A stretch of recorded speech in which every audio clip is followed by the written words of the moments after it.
Warning: the SCP Foundation database is classified. Access by unauthorized personnel is strictly prohibited. Perpetrators will be tracked, located, and detained.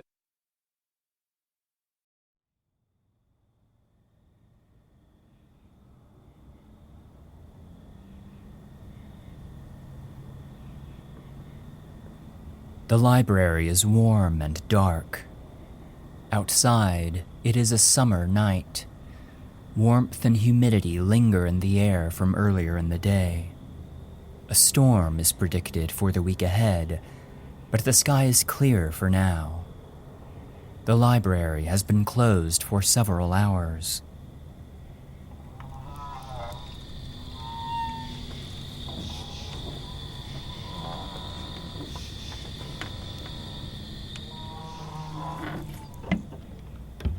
You shut the front door quietly behind you and make your way out of the foyer. The floor is a carpet, soft and thick, muffling each of your footsteps for you. The collective gaze of several security cameras is trained upon the door, but for tonight, they are blind. A wooden door leads from the foyer into the library proper. It swings open smoothly without so much as a groan. On any other night, it would creak loudly. You move deeper into the library.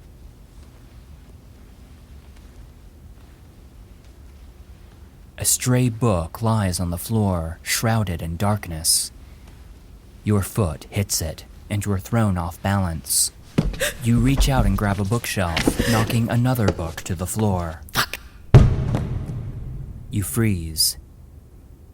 The echo fades. The library returns to silence.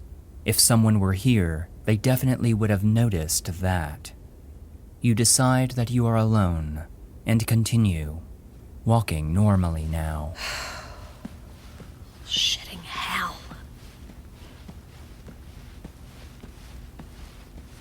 You arrive at the librarian's desk. Climb over it. Take a seat at one of the two computers and boot it up.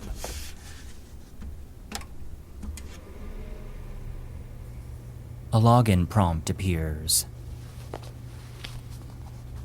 You withdraw a notebook from your pocket and enter the details on the first page.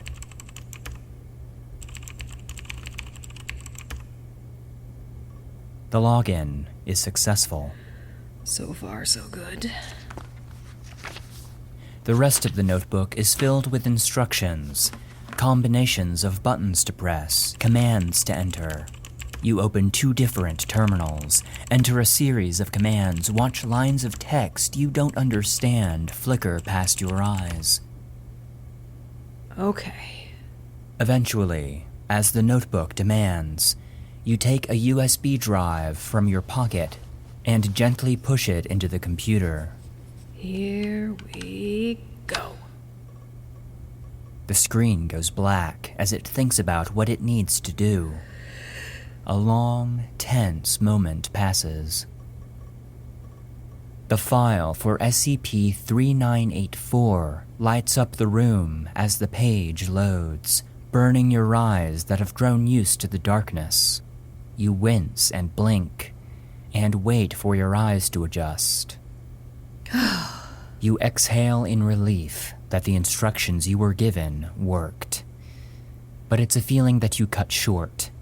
You're here to solve a mystery that you've lived with your entire life, a mystery that no one else seems to want to solve or even acknowledge, a mystery that's been around for 24 years, and you hope, you have to hope, that this file will hold at least some answers. It's the only place left to look.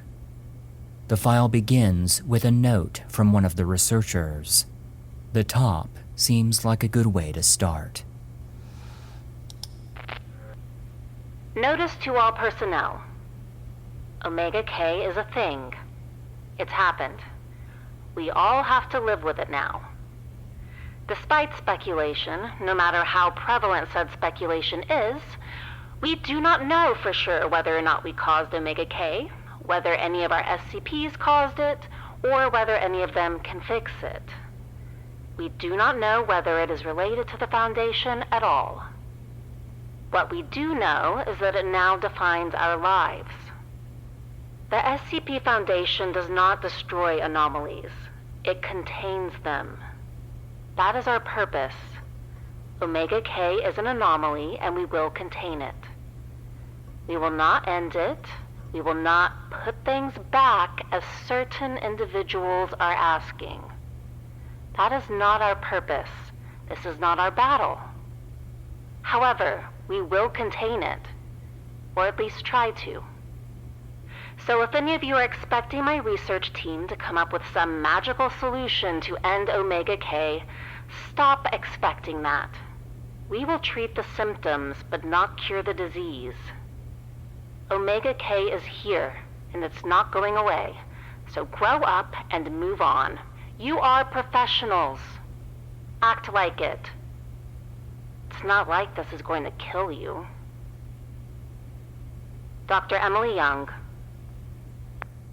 Dr. Emily Young, a name you've been trying to avoid for the past 20 years.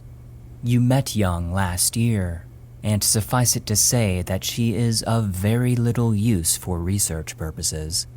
You'll get no benefit from talking to her. This document really is the last place you can look.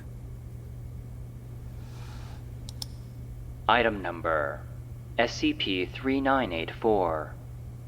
Object Class Cater.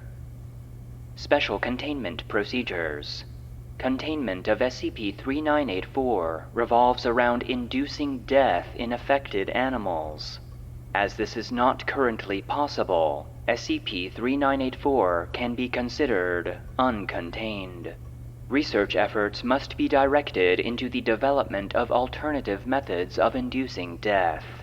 Research into reversing the effects of Omega K, or its origin, is prohibited. Prohibited? What was Young up to?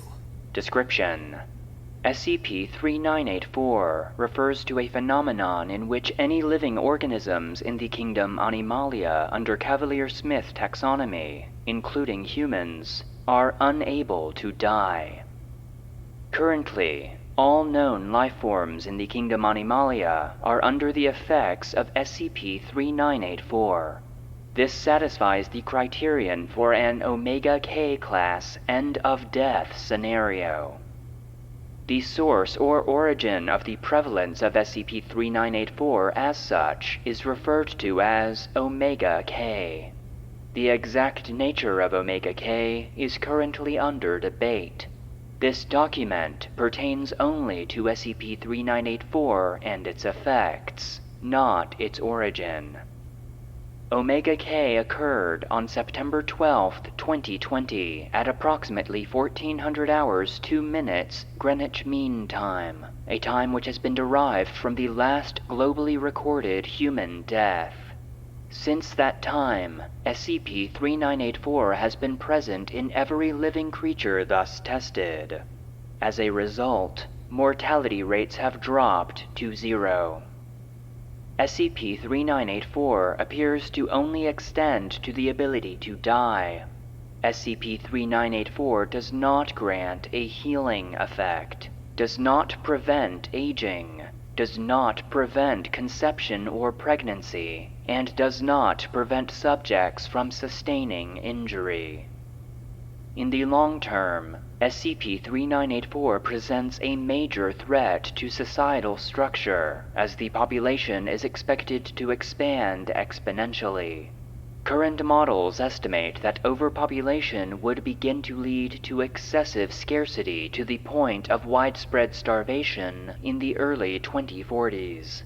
Additionally, while population growth is a considerable concern for humans in the long term, a much larger short-term concern is presented by animals with R-selected evolutionary strategies. That is, animals that produce many cheap offspring, of which normally few are expected to survive, as opposed to those with K-selected evolutionary strategies, which produce a single more expensive offspring, which is expected to survive for the maximum lifespan of its species. Worldwide efforts should be focused on generating sufficient resources for the planet to be able to cope with the increased population. Talks with governments around the world to determine strategies for managing population growth for both humans and animals is underway. Foundation efforts should be focused on the development of alternative and/or artificial solutions to replace death. The extent to which SCP-3984 constitutes conventional immortality, for example, does it prevent aging and injury? Is there a healing factor? Does it simply remove an assailant's ability to kill? Is the subject of ongoing research, which is led by Dr. Young as per request. Experimental logs and a theory on the mechanism of SCP-3984 are presented below.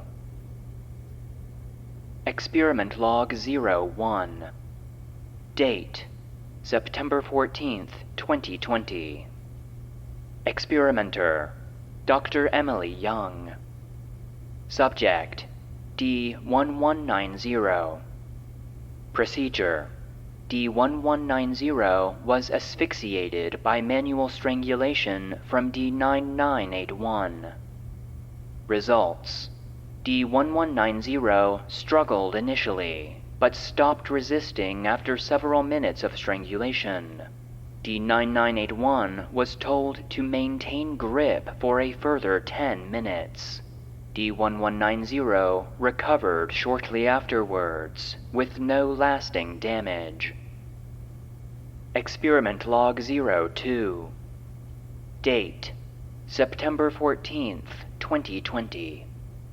Experimenter: Dr. Emily Young.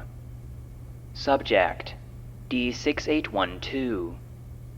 Procedure: D6812 was asphyxiated by D9981 tying a belt around his neck.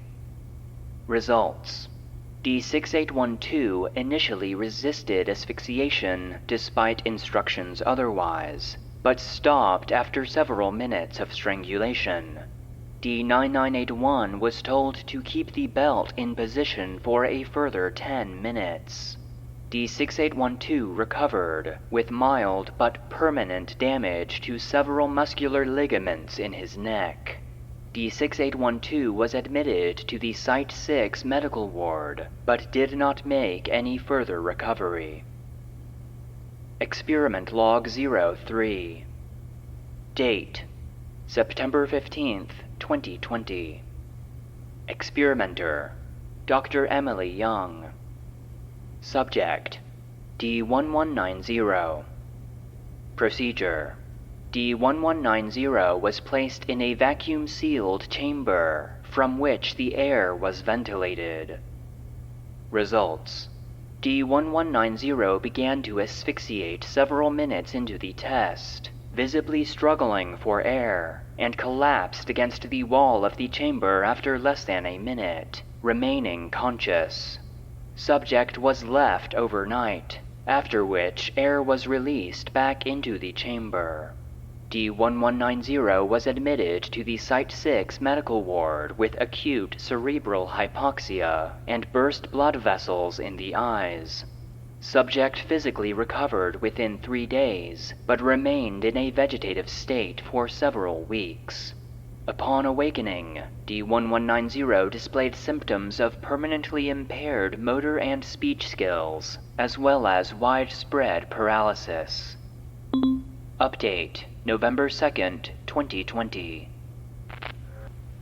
1 month after waking up, D1190 has not shown any signs of further recovery.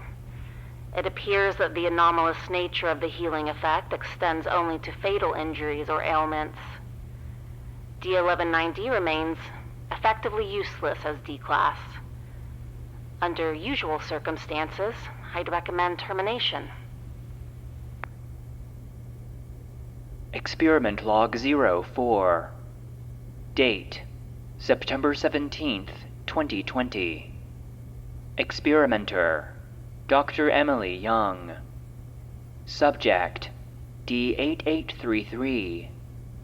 Procedure: D8833 had cuts made on her wrists and ankles, and over the course of 6 hours was drained of an estimated 80% of her blood. Removed blood was retained and reintroduced to the body the following day via intravenous drip. Results: in much the same manner as the previous experiment, D8833 was successfully resurrected, but has suffered injuries consistent with prolonged loss of oxygen to the brain. In this instance, symptoms included loss of sensation in the left half of the body, and loss of understanding of any subject more complex than naming animals. Note that D8833 remained conscious, despite not having a significant volume of blood. Experiment Log 05. The logs continue in much the same fashion, with some unfortunate D-class being exposed to something that would normally kill them. Poison, starvation, explosion, whatever. You scroll down, looking for one in particular. Experiment Log 10. Date: October 11th, 2020. Experimenter: Dr. Emily Young. Subject: D11424. Procedure: D11424 was decapitated with a steel-bladed guillotine.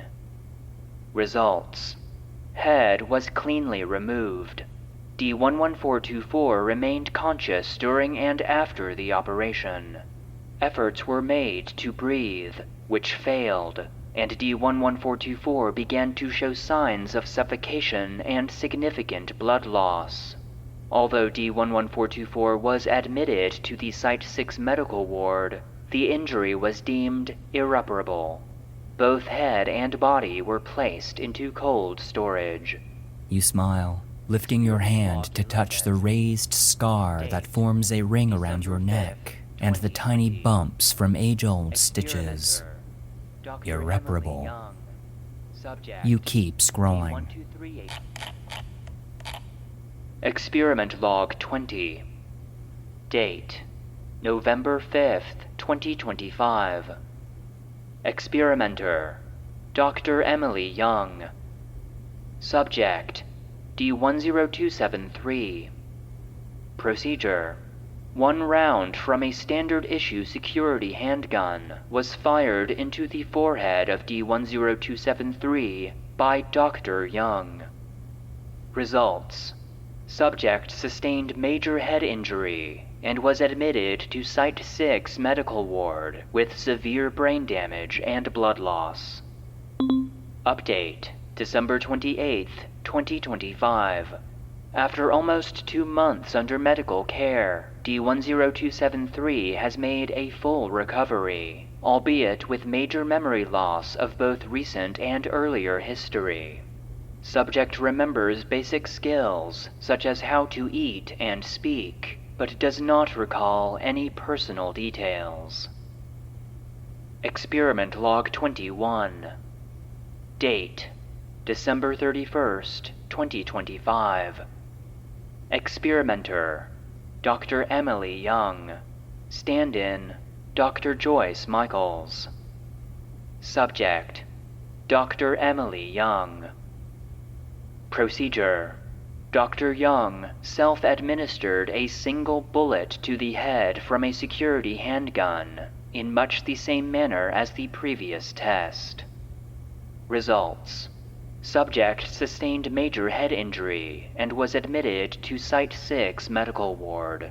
Bullet had pierced the temporal lobe, frontal lobe, and brainstem, the latter of which appears to have disconnected Dr. Young's brain from her body. She is unable to communicate or perform any motor functions. Note by Dr. Joyce Michaels. As Dr. Young is incapable of performing further research, she has been removed from the SCP-3984 research team. She will undergo a psychological review pending on her recovery. In the meantime, I will be assuming control of research. Note: Dr. Young has neglected to maintain a log of specific research intentions for each experiment. Despite this, we have been able to narrow down the source of the immortality to the brain. Subsequent experiments should focus on this. We can consider the rest of the body to be mortal. Michaels isn't wrong. You've seen someone in a car crash, their body mangled beyond recognition, limbs in places they shouldn't be, and blood everywhere that they should. But that should-be corpse still found the energy to call for help, to scream in pain. You don't imagine they ever stopped. Young hasn't changed much since this experiment. You couldn't tell whether or not she recognized you.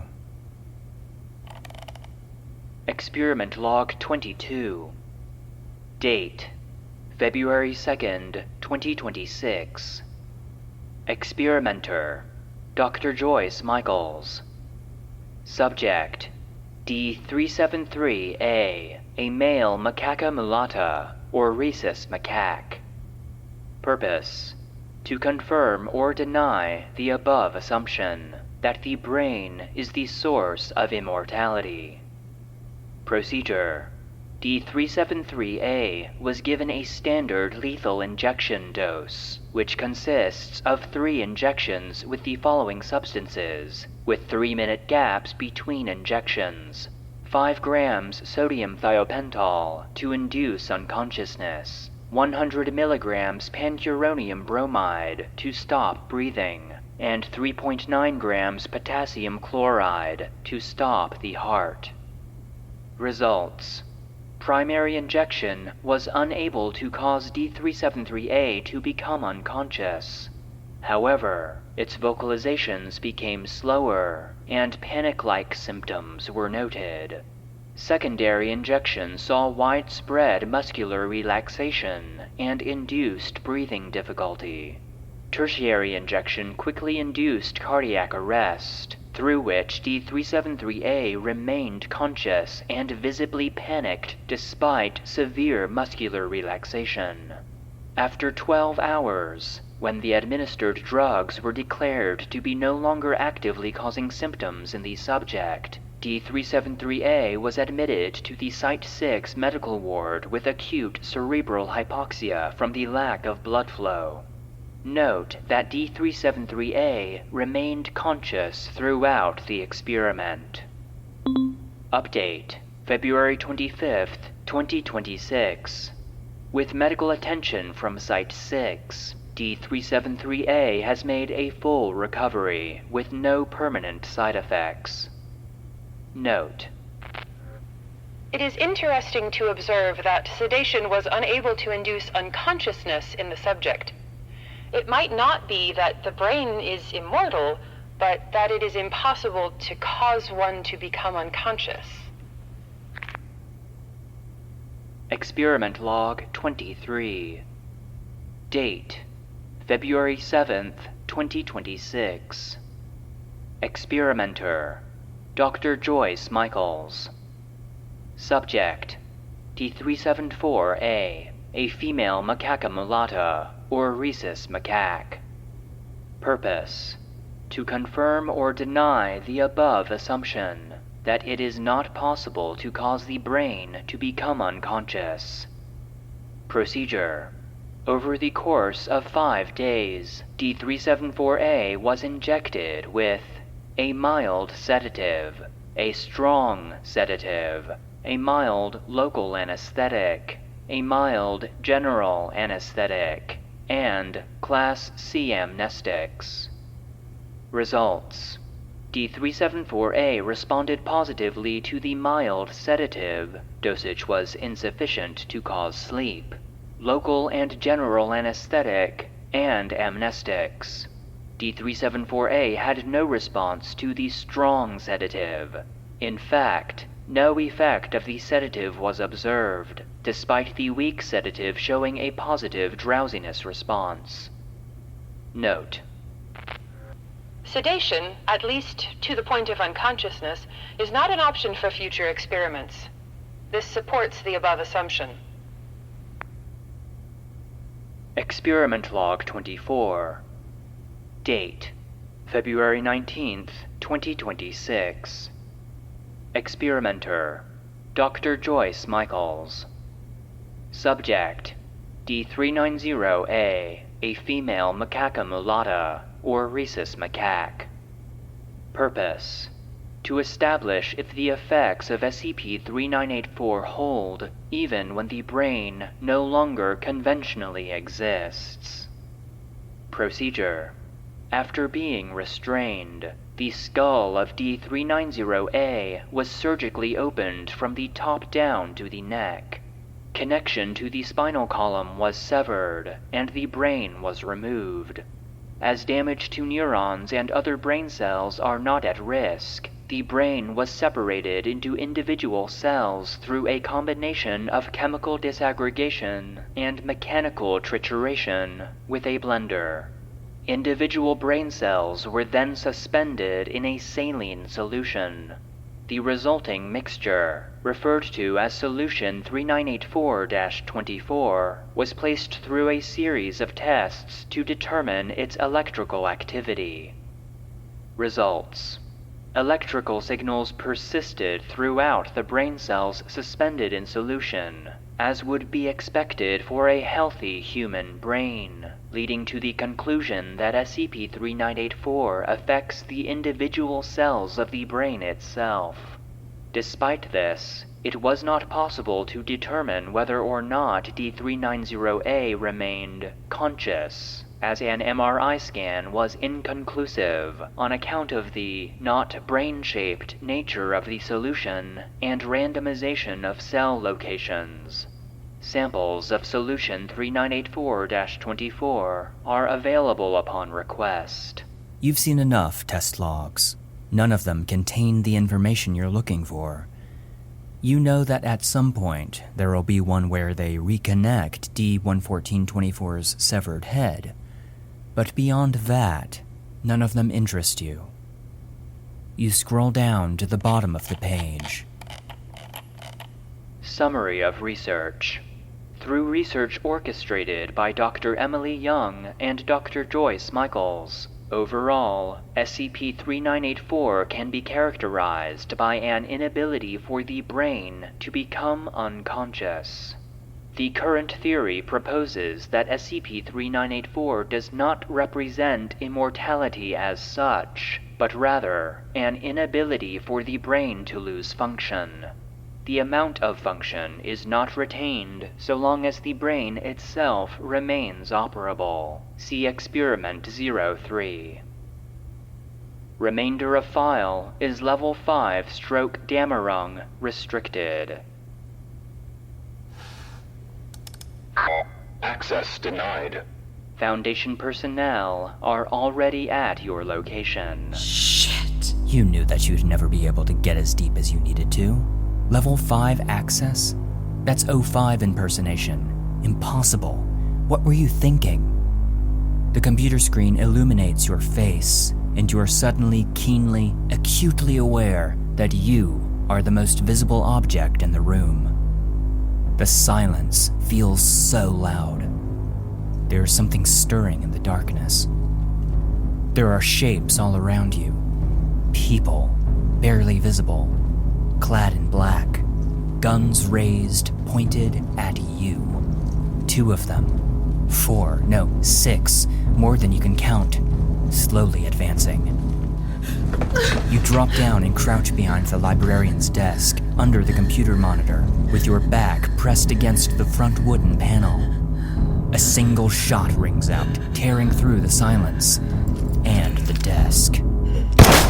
Something shoots out of your chest, right in the middle. Your breath stops. The black figures come around the back of the librarian's desk from both sides. They converge closer and closer. It's now that you wish you could die.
SCP Foundation database is produced and narrated by Joshua Alan Lindsay, and SCP-3984, Poking Death with a Stick, was written by Croquembouche. The voice of D-11424 was Kendra Izzy Murray. The voice of Dr. Emily Young was Brittany Carlton, and the voice of Dr. Joyce Michaels was Oktober Crow. Support for the database is solely provided by our patrons on Patreon. Please consider supporting the show at patreon.com/the SCP Foundation database to gain access to exclusive benefits, including bonus content, joke SCPs, merch, the ability to request episodes, and an invite to our private Discord server. If you enjoy the database, consider leaving a rating or review, and stay connected by following any of our social media profiles. Links can be found in the episode description.